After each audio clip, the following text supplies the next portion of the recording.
अस्सलाम वालेकुम नाजरीन, आप देख रहे हैं INN चैनल। मैं हूं शेख अहमद अली। आज की ख़ास बात में हम देखेंगे कई अहम कौमी और बैनुल-अक़वामी खबरें। साउथ अमरीकी मुल्क इक्वाडोर में ज़लज़ले के तेज़ झटके महसूस किए गए। रिक्टर स्केल पर उनकी शिद्दत 6.8 यानी 6.8 रही। इस ज़लज़ले के चलते 16 लोगों की मौत हो गई, जबकि 381 लोगों के ज़ख्मी होने की खबर है।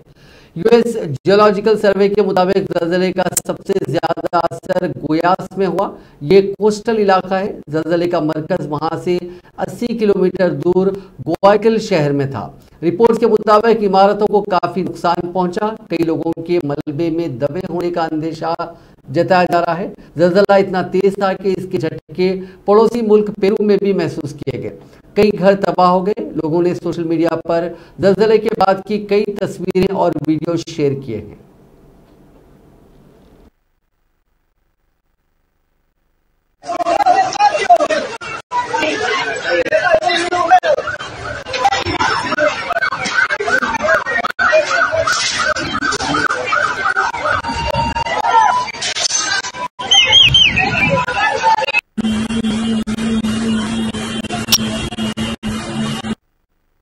Como tiembla, mira, mira. ¿A qué tiembla?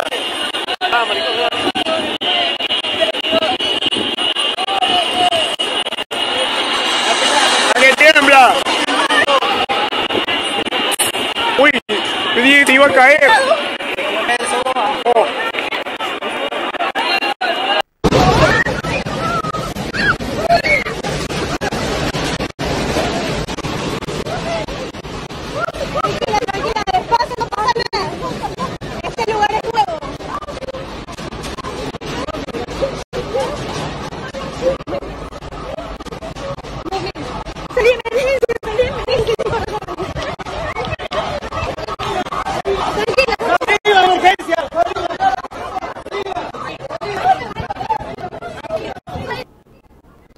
Bangladesh में इतवार के रोज एक तेज रफ्तार बस के खाई में गिरने से 17 लोगों की मौत हो गई और 30 मुसाफिर जख्मी हो गए।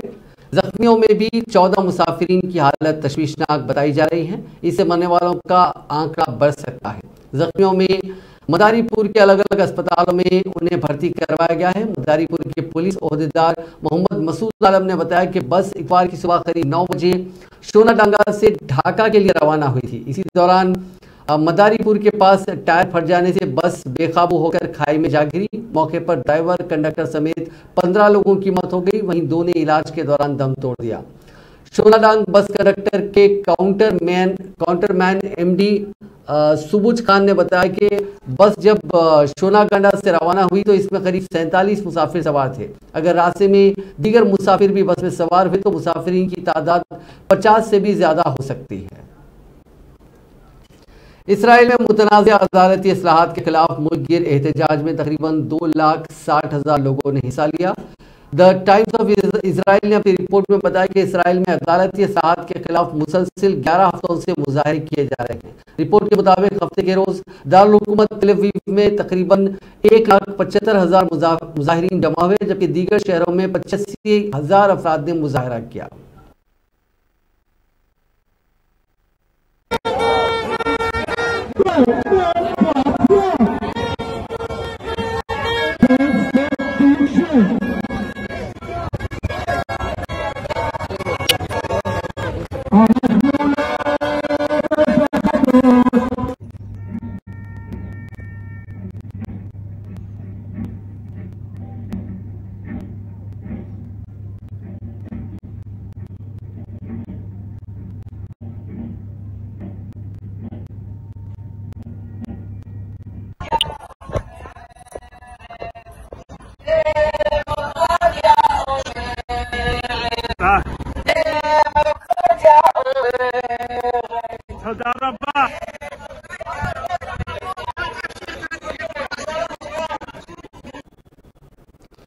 फ्रांस में कूड़ा उठाने वाले मुलाजिमीन की हड़ताल के बायस पेरिस की सड़कों पर फजले की मिकदार 10,000 टन तक पहुंच गई है। हुकाम का कहना है कि हड़ताली मुलाजिमीन को काम पर वापस लाने की तमाम तर कोशिशें रायगढ़ चली गई हैं। सड़कों पर कचरे की मिकदार हफ्ते के शुरू में 7,600 टन से बढ़ गई थी। वज़ीर दाखिला डिराल्ड डर्मे ने ऐलान किया था कि हड़ताल करने वालों को जरूरी खिदमत के तहफ़्फ़ुज़ के लिए बनाए गए हंगामी इख्तियारात के तहत काम पर वापस आने पर मजबूर किया जाएगा, मगर हुकूमत अभी तक ऐसा नहीं कर सकी। उन्होंने RLT रेडियो को बताया था कि आज सुबह से कंटेनर्स उतारे जा रहे हैं, मगर अमलन कोई भी मुलाजिम काम पर वापस नहीं आया। पेरिस के सोशलिस्ट मेयर के एक माउन और फ्रांसीसी सदर इमानुएल मैक्रोन की मुखालिफत करते हैं। उन्होंने किसी तब्दीली की तरदीद करते हुए कहा कि अवामी मकामात पर ट्रक नहीं आए। कूड़ा उठाने वाले कारकुन 12 दिनों से पेरिस में रिटायरमेंट के निज़ाम में असलाहत के खिलाफ एहतजाज कर रहे हैं। अमेरिका के साबिक सदर डोनाल्ड ट्रंप ने कहा है कि उन्हें 2016 के इंतखाबात से कबल एक पोर्न स्टार को मुबैना तौर पर खुफिया रकम अदा करने के मामले में आइंदा मंगल को गिरफ्तार कर लिया जाएगा। न्यूयॉर्क के इलाके मैनहट्टन के डिस्ट्रिक्ट अटॉर्नी के दफ्तर से लीक होने वाली एक खबर का हवाला देते हुए ट्रंप ने हफ्ते की सुबह अपने ट्रूथ सोशल प्लेटफॉर्म पर लिखा कि मारूफ रिपब्लिकन उम्मीदवार और अमेरिका के साबिक सदर को अगले हफ्ते मंगल को गिरफ्तार कर लिया जाएगा। एहतजाज करो, हमारी कौम को वापस ले जाओ।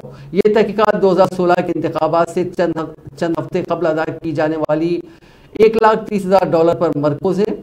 स्टॉमी डिनाइस, जो कि असली नाम स्टेफनी क्लिफर्ड, को ट्रंप के साथ उनके कई साल पहले के ताल्लुकात को अवामी सतह पर अफशा करने से रोकने के लिए यह भारी रकम अदा की गई थी।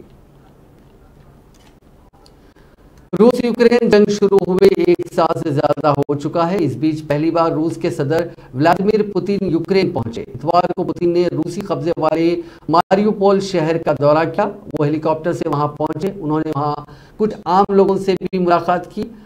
नेवस्की जिले में वो एक खानदान के घर भी गए। पुतिन ने इस दौरे पर यूक्रेन की तरफ से अब तक कोई रिएक्शन नहीं आया है। पुतिन ने यूक्रेन में फौजी अफसरों से भी मुलाकात की। वो chief of general staff Valery Gerasimov से भी मिले। पुतिन ने डिप्टी पीएम खुशुनिलिन के साथ मारियोपोल की सड़कों पर कार भी चलाई। Чего так надо же начинать знакомиться поближе. Только как были в Крыму, передали по телевизору. Такая работа, да?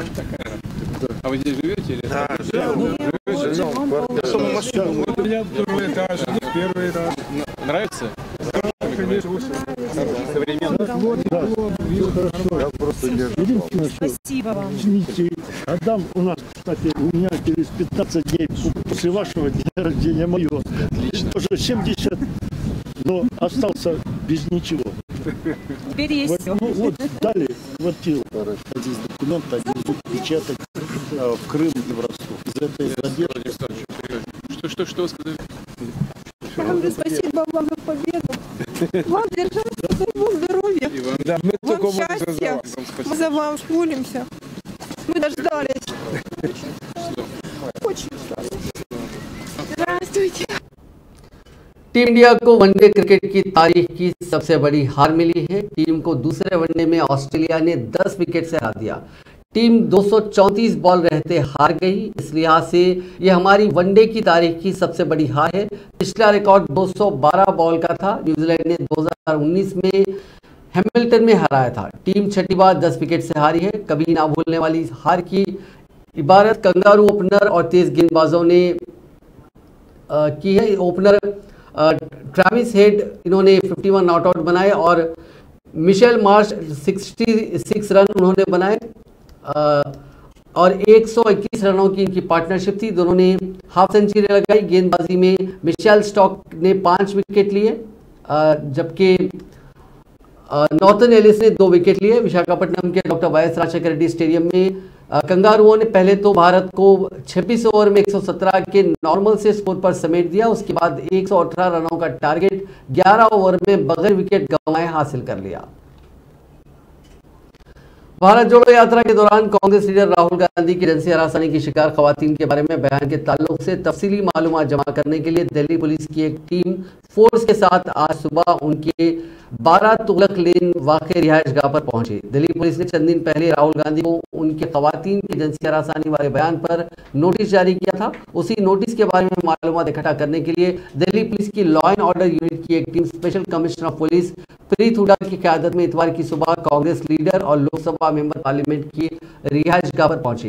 अपने ऑफिशियल ट्विटर हैंडल पर इस सिलसिले में मालूमात देते हुए कांग्रेस पार्टी ने कहा कि भारत जोड़ो यात्रा और राहुल गांधी ने लाखों खवातीन को आजादाना तौर पर चलने, अपनी तशवीशात का इजहार करने और अपने दर्द को बांटने के लिए एक महफूज माहौल फराहम किया था।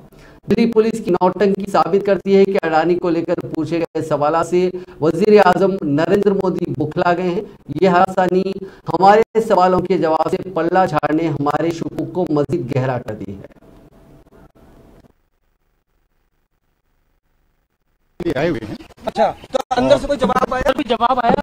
इंफॉर्मेशन दे दी गई है, उनको मालूम है कि हम यहाँ इंतजार कर रहे हैं। अच्छा, तो अभी आप थोड़ी सी देर के लिए वेट कीजिए, मैं बाद में आप लोगों की जो क्यूज है उनका इसकी क्या इसमें रोल आता है? देखिए, जो यात्रा थी वो दिल्ली के यहाँ से भी गुजरी थी और यात्रा के दौरान मैं खुद भी वहाँ पे उपस्थित था और हमारे काफी जो पुलिस अधिकारी थे वो भी थे। और क्योंकि राहुल गांधी जी यहाँ रहते हैं, यहाँ से यात्रा भी गुजरी थी और हम चाहते हैं कि कोई भी ऐसे विक्टिम हैं जिनके बारे में हमें जानकारी मिल सके, तो ताकि उनको जल्दी से जल्दी हम कानूनी प्रक्रिया कर सकें। अगर दिल्ली के हैं तो हम इमीडिएटली कानूनी प्रक्रिया शुरू कर देंगे और मान लिया कहीं दूसरे की भी कोई दूसरे प्रदेश का कोई विक्टिम है तो उसके बारे में भी हम उचित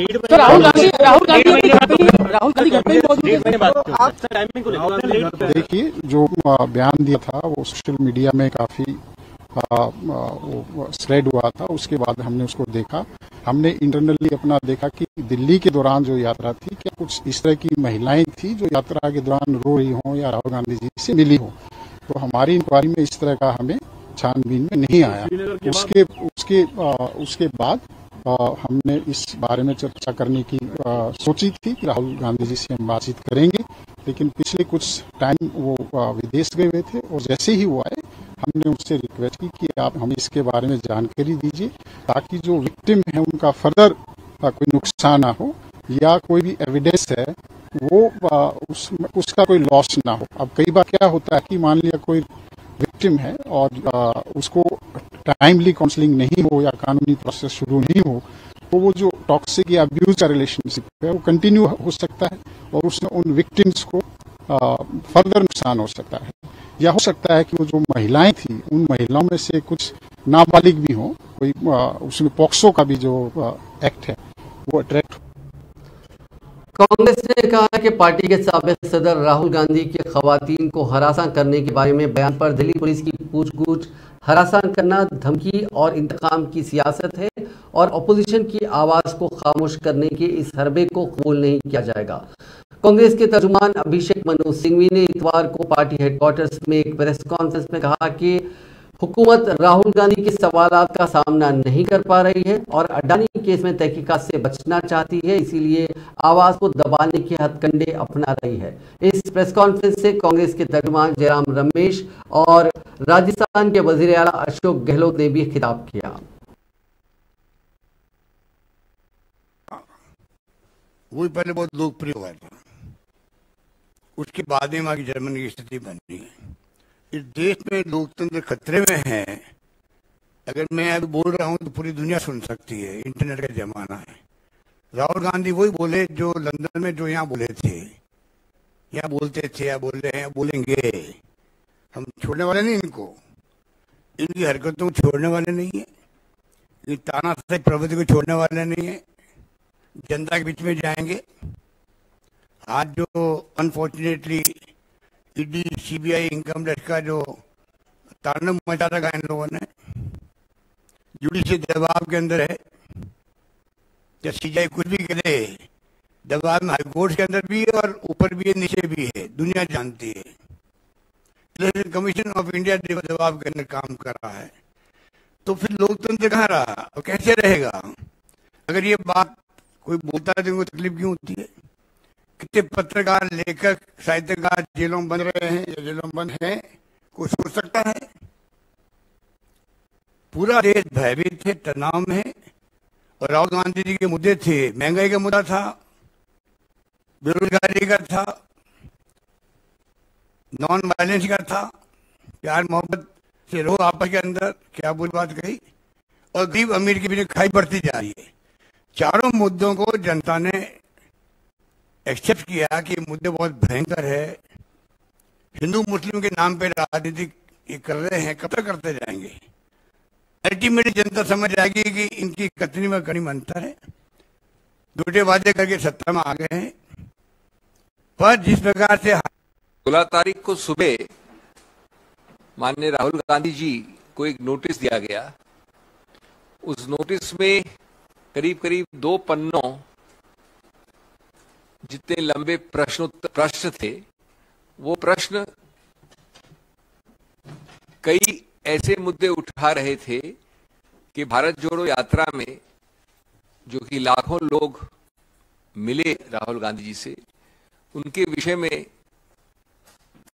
कुछ विक्टिम्स के बारे में, उनके नाम, उनकी जगह, क्या वारदात थी, इत्यादि इत्यादि, उसमें मैं अभी आऊंगा। लेकिन ये हुआ 16 को। दिल्ली पुलिस ने आके ये नोटिस दिया उनको कि हम आपसे चाहते हैं इन प्रश्नों का उत्तर। ये प्रश्न थे राहुल जी के उस वक्तव्य के विषय में जहां उन्होंने कहा था कि कई महिलाएं जो मिलती हैं वो डोमेस्टिक वायलेंस की बात करती हैं, बलात्कार की बात करती हैं और परिवार में उत्पीड़न की बात करती हैं। और इसके विषय में इस क्वेश्चनर ने उनके नाम, उनकी रहने की जगह, क्या हुआ क्या नहीं हुआ, ये सब पूछा गया है दिल्ली पुलिस द्वारा। आज फिर 19 तारीख को सुबह वही दिल्ली पुलिस के दस्ते और उनके साथ कुछ और लोग आए, वही प्रश्न वापस पूछने के लिए एक नया नोटिस लिखे। बाकी चीजें हम बाद में लिखित रूप से देंगे दिल्ली पुलिस से, लेकिन हमने उनको आज कहा, हम लोग सब वहां प्रस्तुत थे और मैं आपके साथ शेयर करना चाहता हूं। ये एक बहुत ही विचित्र पहलू है, एक नया, ये जो मिसाल है, जो घटना है, मोदी सरकार की प्रतिशोध, धमकी और डराने की जो राजनीति है, उसका एक मिसाल है। मैं एक बात इससे जोड़ना चाहता हूं कि ये जानबूझकर किया जा रहा है ताकि जनता का ध्यान, देश का ध्यान, पार्लियामेंट का ध्यान अडानी घोटाले से और कहीं ले जाए। जब से 16 पार्टियों ने एक होकर, एकजुट होकर जेपीसी की मांग की, जब से राहुल जी ने करीब 50 मिनट तक अडानी घोटाले पर लोकसभा में अपनी बात रखी, तब से ये रणनीति अपनाई है मोदी सरकार ने। मंत्रियों ने उनको बदनाम करने में लगे हुए हैं। जो उन्होंने कैम्ब्रिज में और लंदन में कहा है, उसको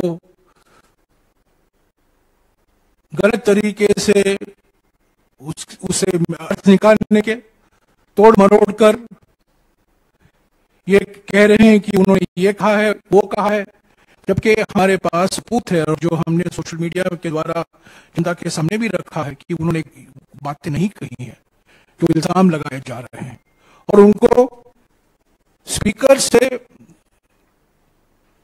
निवेदन के बावजूद बोलने नहीं।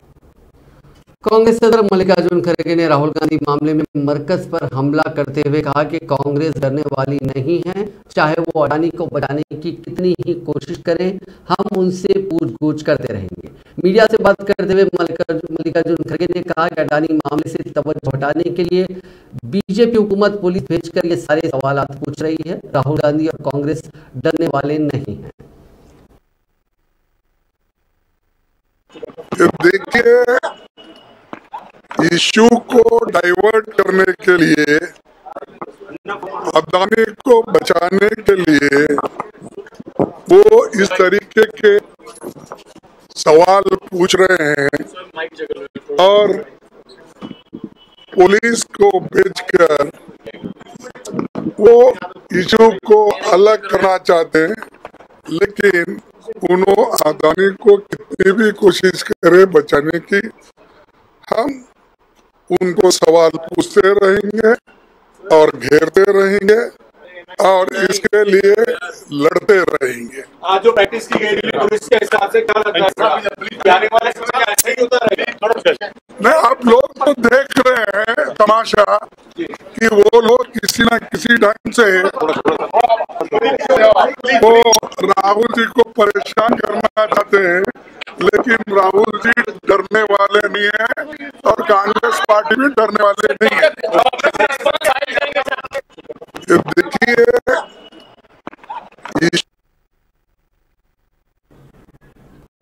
उत्तर प्रदेश के साबिक वजीर आला और समाजवादी पार्टी के सरबराह अखिलेश यादव ने आज कहा कि मुल्क के सामने बहरान इतना बड़ा है कि हम और आप उसका अंदाजा नहीं लगा सकते।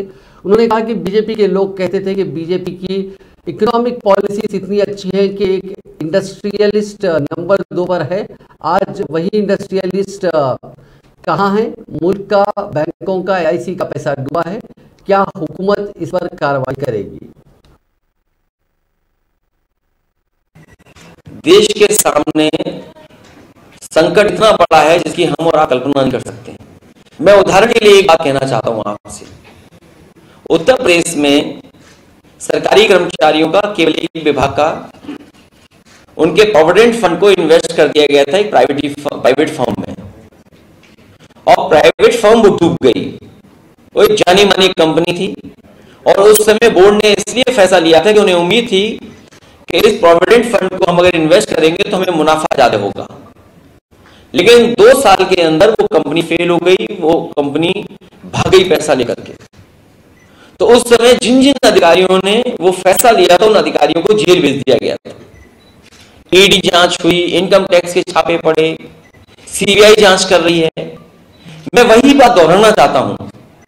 भारतीय जनता पार्टी के लोग दावा करते हुए थक नहीं रहे थे और वो एक बात कहते थे कि देखिए भारतीय जनता पार्टी की आर्थिक नीतियां इतनी अच्छी हैं कि देखिए भारत का एक उद्योगपति दुनिया में नंबर 2 पर पहुंच गया है, और जब लोकसभा का चुनाव आएगा तो वही उद्योगपति नंबर 1 पर हो जाएगा।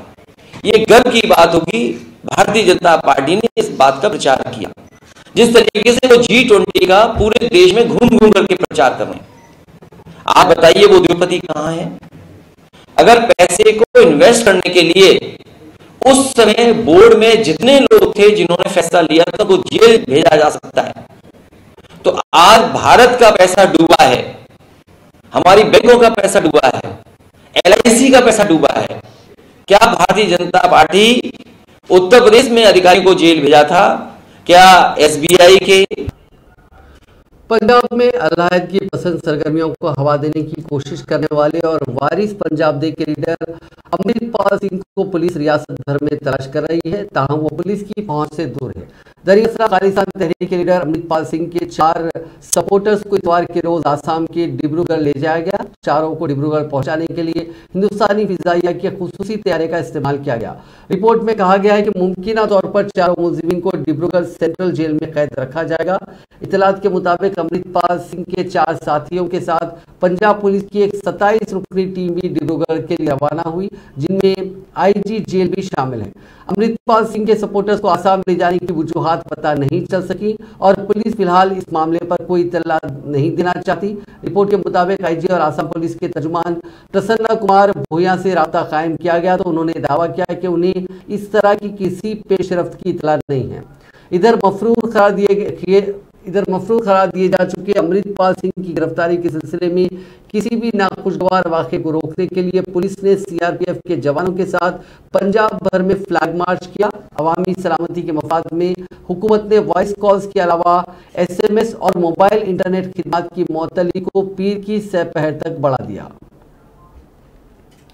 बीजेपी के सीनियर लीडर और साबिक मरकजी वजीर मुख्तार अब्बास नकवी ने कांग्रेस लीडर राहुल गांधी के गैर मुल्क में हिंदुस्तानी पार्लियामेंट जमहूरियत पर दिए गए बयान पर आज सख्त राय देते हुए कहा कि माफ़ी बीजेपी से नहीं भारत से मांगनी है, हुकूमत से नहीं पार्लियामेंट से मांगनी है। नकवी ने आज रामपुर में मीडिया से बातचीत में कहा कि कांग्रेस और उसके कायदीन को सामंती गुरूर संकी सुरूर से बाहर निकलकर मुल्क के मूड और माहौल को समझना चाहिए और पार्लियामेंट, दस्तूर और जमहूरियत की तौहीन पर शर्मिंदगी का इजहार करना चाहिए। सामंती सुरूर और सनक में अगर ये लोग पूरी तरह से चकनाचूर हैं तो इस बात को उनको समझ में नहीं आएगा। आप जो है वो विदेश में जाकर के दुनिया के सबसे बड़े लोकतंत्र भारत को और भारतीय संसद को अपमानित करने का काम करते हैं, उसके खिलाफ दुष्प्रचार करने का काम करते हैं, उसके बाद चोरी और सीनाजोरी, उसके बाद कहते हैं जी हमने तो जो कहा वो बिल्कुल सही कहा। तो जब तक ये सामंती सूर और इस तरह के सन की गुरूर से बाहर नहीं निकलेंगे तब तक उनका यही हाल होगा। और आज कांग्रेस की स्थिति ये हो गई है कि उनके एंट्री गेट से ज्यादा जो है एग्जिट गेट पे लाइन लगी हुई है। खुद कांग्रेस के लोग इस बात को महसूस करने लगे हैं कि जो बेवकूफियां उनके नेता, जो बच्चे खुचे नेता हैं वो कर रहे हैं, वो निश्चित तौर से कांग्रेस का बड्डा धार कर रहा है। और दिक्कत उनकी ये नहीं है, उनकी जो दिक्कत है कि भारत की धमक और मोदी की धाक को कैसे धूमिल करो, और मोदी की धाक और भारत की धमक को धूमिल करने की धूर्ततापूर्ण जो इनकी बेवकूफ़ी है, जो धूर्तता है, वो खुद इनको धूल-धूसरित कर रही है। आज देश जो है वो पूरी तरह से बदल चुका है। आज देश में जो है वो परिवार के पालने से नहीं बल्कि परिश्रम और परिणाम से लोग जो है वो पॉलिटिक्स कर रहे हैं। अब उन्हें लगता है कि जो सामंती जो उनकी विरासत है वो उनका जन्म सिद्ध अधिकार है। वो नहीं है भैया। अब सामंती विरासत की और सियासत जो होती थी और सामंती सियासत की विरासत जो है वो पूरी तरह से उड़नछू हो चुकी है, छू मंतर हो गई है। और जब तक ये बात वो हकीकत इस देश के बदलाव की, देश के परिवर्तन की नहीं समझेंगे तब तक उनको इसी तरह की मुंह की खानी पड़ेगी।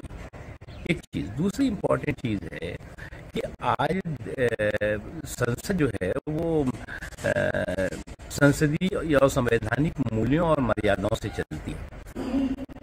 आज जो है वो इनके जो सामंती अहंकार, अराजकता, उद्दंडता से नहीं चलती, क्योंकि उनको लगता है कि ये सामंती अहंकार, उद्दंडता और अराजकता से संसद को हाईजेक कर पाएंगे या करेंगे। ये उनकी बहुत बड़ी गलतफहमी है। इसलिए मेरा यही मानना है कि उन्होंने गलती की है।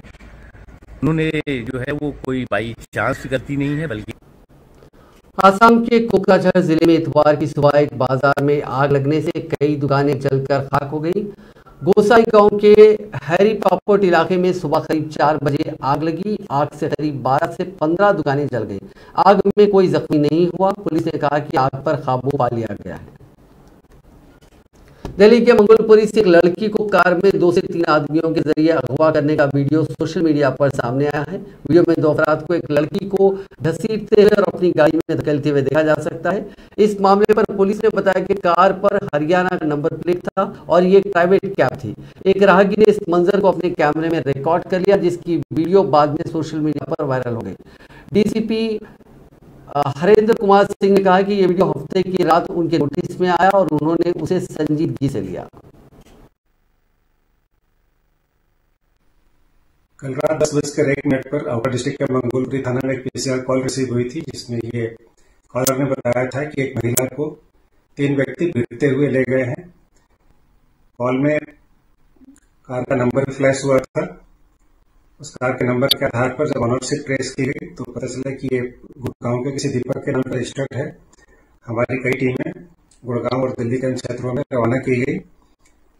दीपक के पास पहुंचने पर पता चला कि दीपक ने आगे ये कार लखन को, लखन ने विनोद को, विनोद ने फिर हरीश को और हरीश ने शैलेंद्र को ये कार बेच रखी है।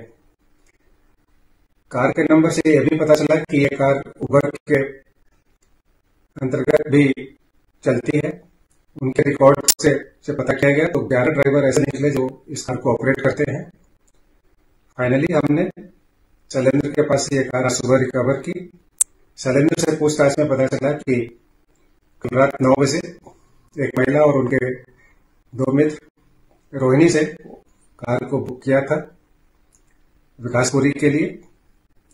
रास्ते में महिला और उनके मित्र के बीच कुछ पर्सनल इश्यूज पे काफी कहासुनी हुई। उसके बाद मंगोलपुरी रेड लाइट के पास महिला कार से उतर गई।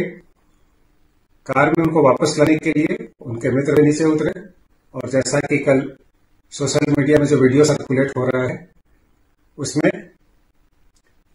उनके मित्र ने फिजिकली उनको असॉल्ट करते हुए बलपूर्वक उनको धक्का देकर। नाज़रीन, आज की खास बात में बस इतना ही। आपसे कल मुलाकात होगी नई खबरों के साथ। आप देखते रहिए INN चैनल।